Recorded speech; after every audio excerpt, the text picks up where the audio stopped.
Chapter 2. The marriage at Cana. On the third day, there was a marriage at Cana in Galilee, and the mother of Jesus was there. Jesus also was invited to the marriage with his disciples. When the wine failed, the mother of Jesus said to him, "They have no wine."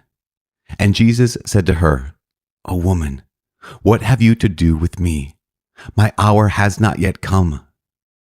His mother said to the servants, "Do whatever he tells you." Now, 6 stone jars were standing there for the Jewish rites of purification, each holding 20 or 30 gallons. Jesus said to them, "Fill the jars with water." And they filled them up to the brim.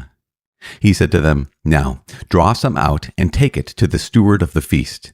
So they took it. When the steward of the feast tasted the water now become wine, and did not know where it came from, though the servants who had drawn the water knew, the steward of the feast called the bridegroom and said to him, "Every man serves the good wine first, and when men have drunk freely, then the poor wine. But you have kept the good wine until now." This, the first of his signs, Jesus did at Cana in Galilee, and manifested his glory, and his disciples believed in him. After this, he went down to Capernaum with his mother and his brethren and his disciples, and there they stayed for a few days. The cleansing of the temple. The Passover of the Jews was at hand, and Jesus went up to Jerusalem. In the temple he found those who were selling oxen and sheep and pigeons, and the money changers at their business.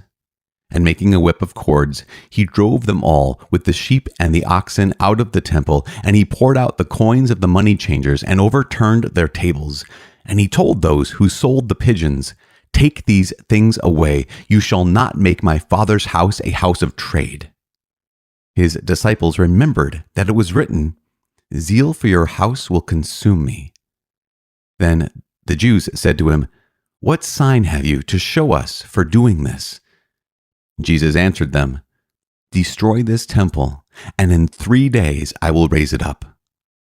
The Jews then said, "It has taken 46 years to build this temple, and you will raise it up in 3 days?" But he spoke of the temple of his body.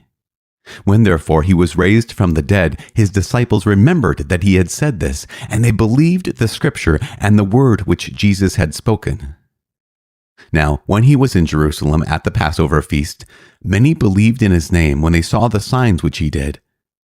But Jesus did not trust himself to them, because he knew all men, and needed no one to bear witness of man, for he himself knew what was in man.